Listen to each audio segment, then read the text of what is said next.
Guys, may papakita ako sa inyo, ha?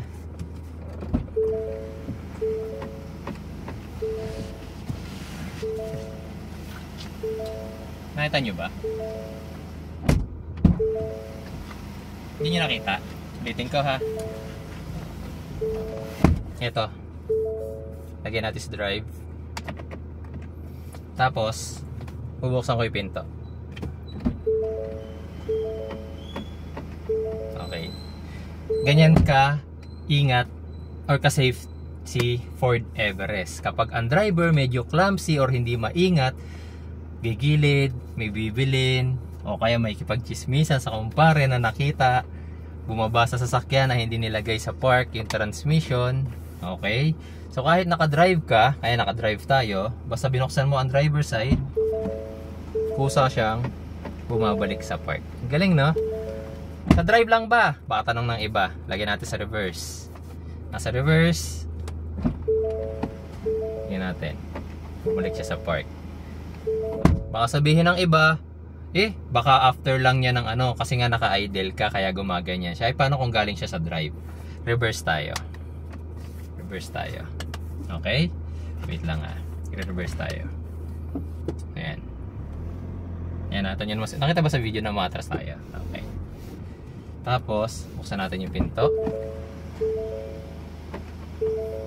Park pa rin siya. O, abante naman tayo. Drive.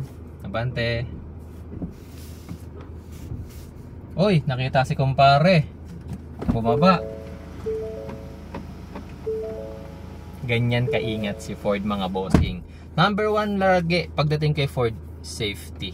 Kahit pabaya ka as a driver, si Ford, yung technology niya from time to time nag-upgrade. Uy, magkaka-SUA, baka may mga driver na pabaya, bumaba, naka-drive. Kusa siyang nagpa-park.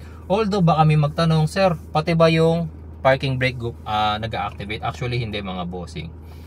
Makikita nyo, pakita mo muna, mami. Naka-park lang siya. Pero yung parking brake hindi siya naka-activate. Kasi pag in-activate ko, ayan, ngayon ko pa lang siya i-activate. Okay? Park brake on. Okay? Pero sa feature na pinakita ko sa inyo kanina, gumagana lang siya for the transmission. Para lang talagang hindi umarangkada yung sasakyan. Pagka biglang merong naisipan ng driver na baba. Okay, so baka maging tanong ng iba, sir, paano kapag yung passenger ang bumaba? Okay, wait lang, ito lalagyan natin sa sarado muna natin yung pinto natin. Wait lang. Okay, mami, buksan mo yung pinto mo. Maririnig naman nila yan. Hindi siya bumabalik sa drive. Sarado mo, mami. Try natin yung mga nasa likod. Nasa drive pa, ha. Yan. Hindi siya bumabalik.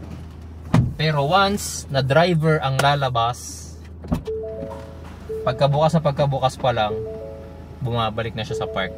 Galing, no?